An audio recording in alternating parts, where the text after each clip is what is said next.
ವೀಕ್ಷಕರೇ, welcome to my channel ಮನೆಮಂದಿ ಊಟ. ವೀಕ್ಷಕರೇ, ನಾನಿವತ್ತು ಖಾರ ಬೂಂದಿ ಮನೆಯಲ್ಲಿ ಸಿಂಪಲಾಗಿ ಹೇಗೆ ಮಾಡ್ಬೋದು ಅಂತ ಹೇಳ್ಬಿಟ್ಟು ಈಸಿಯಾಗಿ ಹೇಗೆ ಮಾಡ್ಬೋದು ಅಂತ ಹೇಳ್ಕೊಡ್ತೀನಿ. ನಾನಿಲ್ಲಿ 1 ಕಪ್ಪಷ್ಟು ಕಡಲೆ ಹಿಟ್ಟು ತೊಗೊಂಡಿದ್ದೀನಿ. ಸ್ವಲ್ಪ ಒಗ್ಗರಣೆಗೆ ಒಣಮೆಣಸಿನ್ಕಾಯಿ ತೊಗೊಂಡಿದ್ದೀನಿ, 1-2 ಪೀಸ್ ಮಾಡಿ ಇಟ್ಕೊಂಡಿದ್ದೀನಿ. ಸ್ವಲ್ಪ ಕ್ಯಾಶ್ಯೂ ನಟ್ ತೊಗೊಂಡಿದ್ದೀನಿ, ಗೋಡಂಬಿ. ಆಮೇಲೆ ಸ್ವಲ್ಪ ಕಡಲೆ ಬೀಜ ತೊಗೊಂಡಿದ್ದೀನಿ, ಖಾರದ ಪುಡಿ ತೊಗೊಂಡಿದ್ದೀನಿ.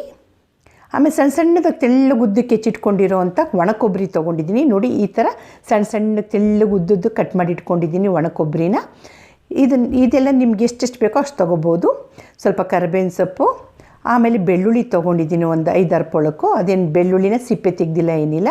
ಅದನ್ನು ಇವಾಗ ಜಜ್ಜಿಬಿಟ್ಟು ಇಟ್ಕೋತೀನಿ ವೀಕ್ಷಕರೇ. ಬನ್ನಿ ಹೇಗೆ ಮಾಡೋದು ಅಂತೇಳ್ಬಿಟ್ಟು ಹೇಳ್ತಾ ಹೋಗ್ತೀನಿ. ಈಗ ನಾನು ಮೊದಲಿಗೆ ಒಂದು ಸ್ಟೈನರ್ ತೊಗೊಂಡ್ಬಿಟ್ಟು ಅದಕ್ಕೆ ನಾನು ಕಡಲೆ ಹಿಟ್ಟು ಹಾಕ್ಬಿಟ್ಟು ಕ್ಲೀನಾಗಿ ಇದನ್ನು ಒಂದು ಚೂರು ಕೂಡ ಗಂಟಿಲ್ದಂಗೆ ಕ್ಲೀನಾಗಿ ಜರಡಿ ಹಿಡ್ಕೊತೀನಿ. ನೋಡಿ, ಈಗ ಜರಡಿ ಹಿಡ್ಕೊಂಡಾಗಿದೆ ಕಡಲೆ ಹಿಟ್ಟನ್ನು. ಇವಾಗ ನಾನು ಅದಕ್ಕೆ ರುಚಿಗೆ ಎಷ್ಟು ಬೇಕೋ ಅಷ್ಟು ಉಪ್ಪನ್ನು ಕೂಡ ಆ್ಯಡ್ ಮಾಡ್ತೀನಿ. ಆಮೇಲೆ ಖಾರದ ಪುಡಿ ನಿಮಗೆ ಎಷ್ಟು ಖಾರ ಬೇಕೋ ಅಷ್ಟು ನೋಡಿಬಿಟ್ಟು ಹಾಕ್ಕೊಳ್ಳಿ. ನಾನಿಲ್ಲಿ 3/4 ಸ್ಪೂನ್ ಹಾಕಿದ್ದೀನಿ. ಅದಾದಮೇಲೆ ಸ್ವಲ್ಪ ಬಿಸಿಯಾಗಿರೋ ಅಂಥ ಒಂದು ಅರ್ಧದಿಂದ 3/4 ಟೇಬಲ್ ಸ್ಪೂನಷ್ಟು ಎಣ್ಣೆ ಹಾಕ್ಕೊಂಡಿದ್ದೀನಿ. ಎಣ್ಣೆನೂ ಅಷ್ಟೇ ಒಂದು ಅರ್ಧ-3/4 ಟೇಬಲ್ ಸ್ಪೂನ್ ಹಾಕಿ ಸಾಕು, ಅದಕ್ಕಿಂತ ಜಾಸ್ತಿ ಏನು ಬೇಡ. ಎಣ್ಣೆ ಜಾಸ್ತಿ ಕುಡಿಯುತ್ತೆ. ಅದಾದ ನಂತರ ಇದಕ್ಕೆ ಎಷ್ಟು ಬೇಕು ನೋಡಿಬಿಟ್ಟು ಇವಾಗ ನೀರನ್ನು ಹಾಕ್ಬಿಟ್ಟು ಕಲಿಸ್ಕೊತಾ ಹೋಗ್ತೀನಿ. ಹಿಟ್ಟನ್ನು ಕಲಿಸುವಾಗನೂ ಅಷ್ಟೇ ಒಂದೇ ಸರಿಗೆ ನೀರು ಹಾಕೋಕ್ಕೆ ಹೋಗಬೇಡಿ. ಸ್ವಲ್ಪನೇ ಹಾಕ್ಕೊಂಡು ಕಲಿಸ್ತಾ ಹೋಗಬೇಕಾಗತ್ತೆ. ಇಲ್ಲ ಅಂತಂದರೆ ಒಂದೇ ಸರಿಗೆ ನೀರು ಹಾಕ್ಬಿಟ್ರಿ ಅಂತ ಅಂದರೆ ಅದು ಕ್ಲೀನಾಗಿ ಹೊಂದ್ಕೊಳ್ಳೋದಿಲ್ಲ. ಎರಡನೇದಾಗಿ ತುಂಬ ತೆಳ್ಳಗಾಗೋ ಚಾನ್ಸಸ್ ಇರುತ್ತೆ. ಹಾಗಾಗಿ ಸ್ವಲ್ಪನೇ ನೀರನ್ನು ಮಿಕ್ಸ್ ಮಾಡಿಕೊಂಡು ಕಲಿಸ್ಬೇಕಾಗತ್ತೆ. ನೋಡಿ ವೀಕ್ಷಕರೇ, ಇವಾಗ ಇದನ್ನು ನಾವು ದೋಸೆ ಇಡ್ಲಿ ಎಲ್ಲ ಮಾಡ್ತೀವಲ್ಲ, ಆ ಹದಕ್ಕೆ ಕಲಿಸ್ಕೊಂಡಿರಬೇಕು. ನೋಡಿ, ತೋರಿಸ್ತಿದ್ದೀನಲ್ಲ, ಇಷ್ಟು ಹದಕ್ಕೆ ಇಷ್ಟು ಗಟ್ಟಿಯಾಗಿ ಕಲಿಸ್ಕೊಂಡಿರಬೇಕಾಗತ್ತೆ. ಇಲ್ಲಿ ನಾನು ಒಂದು ಬಾಣಲಿನಲ್ಲಿ ಎಣ್ಣೆ ಇಟ್ಟಿದ್ದೀನಿ. ಎಣ್ಣೆ ಈಗ ಬಿಸಿಯಾಗಿದೆ. ನೋಡಿ, ಈ ಥರ ಹೋಲಿರೋ ಅಂಥದ್ದು ಬೂಂದಿ ಎಲ್ಲ ಮಾಡಲಿಕ್ಕೆ ಅಂತೇಳ್ಬಿಟ್ಟು ಆಚೆ ಕಡೆ ಸಿಗುತ್ತೆ. ಅದನ್ನಾದರೂ ಯೂಸ್ ಮಾಡಿ. ಇಲ್ಲ, ಈ ಥರದ್ದಂತೂ ನಿಮ್ಮ ಎಲ್ಲ ಮನೆಗಳಲ್ಲೂ ಇರುತ್ತೆ ಜಾಲರಿ. ಇವತ್ತು ಜಾಲರಿನಲ್ಲೇ ನಾನು ತೋರಿಸ್ತೀನಿ. ಈ ಥರ ಜಾಲರಿ ಯೂಸ್ ಮಾಡಿಬಿಟ್ಟು ಇದನ್ನು ಸ್ವಲ್ಪ ಅದ್ರ ಮೇಲ್ಗಡೆ ಹಿಟ್ಟು ಹಾಕ್ಬಿಟ್ಟು ಒಂದು ಸ್ಪೂನ್ ಸಹಾಯದಿಂದ ಸ್ವಲ್ಪ ಪ್ರೆಸ್ ಮಾಡ್ತಾಯಿರಿ. ಎಲ್ಲ ಕೆಳಗಡೆ ಕಾಳು ಥರ ಬೀಳಕ್ಕೆ ಶುರುವಾಗುತ್ತೆ. ಆಮೇಲೆ ವೀಕ್ಷಕರೇ, ಇಲ್ಲಿ ತುಂಬನೇ ಹಿಟ್ಟನ್ನು ಕೂಡ ಹಾಕೋಕ್ಕೆ ಹೋಗಬೇಡಿ. ಏಕೆಂದರೆ ಅವಾಗ ಒಂದಕ್ಕೊಂದು ಕಂಡುಕೊಂಡ್ಬಿಟ್ಟು ಬೂಂದಿ ಕಾಳಿಂದು ಶೇಪ್ ಹೊರಟೋಗ್ಬಿಡುತ್ತೆ, ಸರಿಯಾಗಿ ಬರೋದಿಲ್ಲ.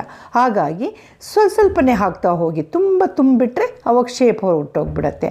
ನೋಡಿ, ಈ ಥರ ಎಲ್ಲ ಕ್ಲೀನಾಗಿ ಒಂದು ಸ್ಪೂನಲ್ಲಿ ಸ್ಟೇರ್ ಮಾಡ್ತಾ ಹೋದರೆ ಸಾಕು. ಕ್ಲೀನಾಗಿ ಬೂಂದಿ ಕಾಳುಗಳು ಕೆಳಗಡೆಯಿಂದ ಬೀಳ್ತಾ ಹೋಗುತ್ತೆ. ನೋಡಿ, ಇವಾಗ ಸ್ವಲ್ಪ ಹಿಂಗೆ ಶೇಕ್ ಮಾಡಿಬಿಟ್ಟು ಎಲ್ಲ ಸ್ಟೇರ್ ಮಾಡ್ತಾ ಇರಬೇಕಾಗತ್ತೆ. ನೋಡಿ, ಇವಾಗ ಅದು ನೊರೆ ಏನು ಬರ್ತಾ ಇತ್ತಲ್ವ ಎಣ್ಣೆಯಲ್ಲಿ, ಅದೆಲ್ಲ ಕಡಿಮೆ ಆಗೋಯಿತು. ಕಡಿಮೆ ಆಗಿದೆ ಅಂದ್ರೇ ಅದು ಕಾಳೆಲ್ಲ ಕ್ಲೀನಾಗಿ ಬೆಂದಿದೆ ಅಂತ ಅರ್ಥ, ಕ್ಲೀನಾಗಿ ಫ್ರೈ ಆಗಿದೆ ಅಂತೇಳ್ಬಿಟ್ಟು. ನೋಡಿ ವೀಕ್ಷಕರೇ, ಇವಾಗ ಆಲ್ಮೋಸ್ಟ್ ಎಲ್ಲ ಬೂಂದಿ ಕಾಳುಗಳು ಕೂಡ ಕರ್ದಿದ್ದಾಗಿದೆ. ಒಳ್ಳೆ ಕ್ರಿಸ್ಪಿಯಾಗಿ ಗರ್ಗರಿಯಾಗಿದೆ. ನೋಡಿ, ಈ ಥರ ಕರ್ದಾದ ನಂತರ ನಾನಿಲ್ಲಿ ಒಂದು ಬೌಲಿಗೆ ಒಂದು ಟಿಶ್ಯೂ ಪೇಪರ್ ಹಾಕಿಬಿಟ್ಟು ಅದ್ರ ಮೇಲ್ಗಡೆಗೆ ನಾನು ಹಾಕ್ತೀನಿ. ನೋಡಿ, ಇಲ್ಲಿ ನಾನು ಟಿಶ್ಯೂ ಪೇಪರ್ ಹಾಕ್ಕೊಂಡಿದ್ದೀನಿ. ಏಕೆ ಅಂತ ಅಂದರೆ ಅದರಲ್ಲಿ ಏನಾದರೂ ಎಕ್ಸ್ಟ್ರಾ ಎಣ್ಣೆ ಇತ್ತು ಅಂದರೆ, ಎಕ್ಸಸ್ ಆಫ್ ಆಯಿಲ್ ಇತ್ತು ಅಂದರೆ ಅದೆಲ್ಲ ಅಬ್ಸರ್ವ್ ಆಗೋದಕ್ಕೋಸ್ಕರವಾಗಿ.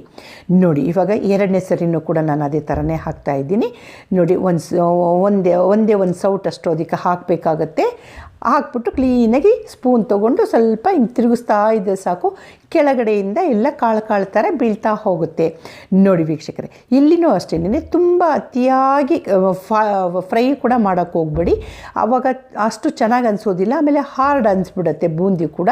ಸ್ವಲ್ಪ ಏನು ಒಂದು 30 ಸೆಕೆಂಡ್ಸು ಸಾಕಾಗುತ್ತೆ ಅಷ್ಟೇ. ಅದಕ್ಕಿಂತ ಹೆಚ್ಚಿಗೆ ಏನು ಅವಶ್ಯಕತೆ ಇರೋದಿಲ್ಲ ಫ್ರೈ ಮಾಡೋದಕ್ಕೆ. ನೋಡಿ ವೀಕ್ಷಕರೇ, ಅವಾಗವಾಗ ಸ್ಟಿರ್ ಮಾಡ್ತಾ ಇರಬೇಕಾಗುತ್ತೆ. ಸ್ಟಿರ್ ಮಾಡಿಬಿಟ್ಟು ಕ್ಲೀನಾಗಿ ಹಿಂಗೆ ಮಿಕ್ಸ್ ಮಾಡ್ತಾಯಿದ್ರೆ ಎಲ್ಲ ಕಡೆ ಕ್ಲೀನಾಗಿ ಕರ್ಕೊಂಡ್ಬಿಡತ್ತೆ.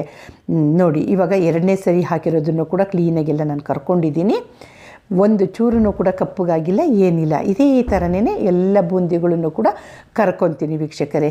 ಇದನ್ನು ಮಾಡುವಾಗೂ ಕೂಡ ಆದಷ್ಟು ಕೂಡ ಮೀಡಿಯಮ್ ಫ್ಲೇಮ್ನಲ್ಲಿ ಇಟ್ಕೊಂಡ್ಬಿಟ್ಟೆ ಕರ್ಕೋಬೇಕಾಗುತ್ತೆ ವೀಕ್ಷಕರೇ. ನೋಡಿ, 2ನೇ ಸರಿನೂ ಕೂಡ ಎಲ್ಲ ಕರ್ಕೊಂಡಿದ್ದೀನಿ. ಕರ್ದಿರೋದನ್ನು ಇವಾಗ ಮಿಕ್ಸಿಂಗ್ ಬೌಲ್ಗೆ ಹಾಕ್ತಾಯಿದ್ದೀನಿ. ನೋಡಿ, ಇವಾಗ 3ನೇ ಸರಿ ಹಾಕಿದ್ದೆ. 3ನೇ ಸರಿದನ್ನು ಕೂಡ ಇವಾಗ ತಗೊಂಡ್ಬಿಟ್ಟು ಇವಾಗ ಎಗೇನ್ ನಾನು ಮಿಕ್ಸಿಂಗ್ ಬೌಲಿಗೆ ಹಾಕ್ತಾಯಿದ್ದೀನಿ. ನೋಡಿ ಈ ಥರ ಎಲ್ಲ ಕರ್ಕೊಂಡ್ಬಿಟ್ಟು ಇವಾಗ ನೆಕ್ಸ್ಟ್ ನಾನು ಏನು ಮಾಡ್ತೀನಿ, ಬೆಳ್ಳುಳ್ಳಿ ತೊಗೊಂಡಿದ್ದಲ್ಲ ಆ ಬೆಳ್ಳುಳ್ಳಿನ ಸ್ವಲ್ಪ ಕ್ರಷ್ ಮಾಡಿಬಿಟ್ಟು ಅಂದರೆ ಜಜ್ಜಿಬಿಟ್ಟು ಅದನ್ನು ಕೂಡ ಫ್ರೈ ಮಾಡ್ತಾಯಿದ್ದೀನಿ. ಫ್ರೈ ಮಾಡಿಬಿಟ್ಟು ಅದನ್ನು ಕೂಡ ಹಾಕ್ಕೊಂಡಿದ್ದೀನಿ. ಆಮೇಲೆ ಒಣ ಕೊಬ್ಬರಿ ಸ್ಲೈಸ್ ಮಾಡಿ ಇಟ್ಕೊಂಡಿದ್ನಲ್ಲ ಆ ಕೊಬ್ಬರಿನೂ ಕೂಡ ಇವಾಗ ಹಾಕ್ಬಿಟ್ಟು ಕ್ಲೀನಾಗಿ ಸ್ಟೇರ್ ಮಾಡಿ ಇದನ್ನು ಸ್ವಲ್ಪ ಫ್ರೈ ಮಾಡ್ಕೊತಾ ಇದ್ದೀನಿ.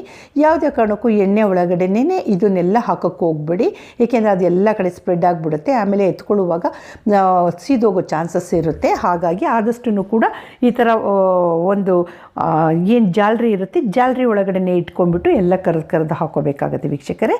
ನೋಡಿ ಇವಾಗ ಕೊಬ್ಬರಿ ಕೂಡ ಆಗಾಯಿತು. ಇಲ್ಲಿ ನಾನು ಗೋಡಂಬಿನ ಕರ್ಕೋತಾ ಇದ್ದೀನಿ. ಗೋಡಂಬಿನೂ ಕೂಡ ಅದೇ ಥರನೇ ಕರಿತಾ ಇದ್ದೀನಿ. ನೋಡಿ ಎಲ್ಲದನ್ನು ಕೂಡ ಇದನ್ನು ಕರಿಯುವಾಗ ಆದಷ್ಟು ಕೂಡ ಉರಿ ಕಡಿಮೆ ಇಟ್ಕೊಂಡೇ ಕರ್ಕೊಳ್ಳಿ. ಏಕೆಂದರೆ ಈ ಬೂಂದಿ ಕಾಳುಗಳೆಲ್ಲ ಕರಿಯುವಾಗ ಆಲ್ಮೋಸ್ಟ್ ಎಣ್ಣೆ ಕಾದು ಬಿಟ್ಟಿರುತ್ತೆ ತುಂಬನೇ. ಹಾಗಾಗಿ ಆದಷ್ಟು ಕೂಡ ಉರಿ ಕಡಿಮೆ ಇಟ್ಕೊಂಡು ಮಾಡ್ಕೊಳ್ಳಿ. ನೋಡಿ ಇವಾಗ ನಾನು ಶೇಂಗಾ ಬೀಜ ಕೂಡ ಹಾಕ್ತಾಯಿದ್ದೀನಿ, ಕಡಲೆ ಬೀಜ ಅಂತೀವಲ್ಲ ಅದನ್ನು ಕೂಡ ಇವಾಗ ಹಾಕಿದ್ದೀನಿ. ಹಾಕ್ಬಿಟ್ಟು ಇದನ್ನು ಕೂಡ ಇವಾಗ ಕ್ಲೀನಾಗಿ ಫ್ರೈ ಮಾಡ್ಕೊತೀನಿ. ಫ್ರೈ ಮಾಡುವಾಗೂ ಅಷ್ಟೇ ಕೇರ್ಫುಲ್ಲಾಗಿ ಮಾಡ್ಕೊಳ್ಳಿ, ಇಲ್ಲಾಂದರೆ ತುಂಬನೇ ಓವರಾಗಿ ಹೀಟ್ ಇದಾಗೋಯ್ತು ಅಂದರೆ ಬಿಸಿ ಇದು ಕರೆದು ಬಿಡ್ತು ಅಂದರೆ ಕಹಿ ಆಗೋಗ್ಬಿಡುತ್ತೆ. ಹಾಗಾಗಿ ಆದಷ್ಟನ್ನು ಕೂಡ ಅಲ್ಲೇ ಇದ್ಬಿಟ್ಟು ಒಂದೊಂದನ್ನು ಕ್ಲೀನಾಗಿ ಕರ್ಕೋಬೇಕಾಗತ್ತೆ ವೀಕ್ಷಕರೇ. ಇಷ್ಟನ್ನೆಲ್ಲ ಕರೆದಿರೋದನ್ನು ಮಿಕ್ಸಿಂಗ್ ಬೌಲಿಗೆ ಹಾಕಿದ್ದೀನಿ.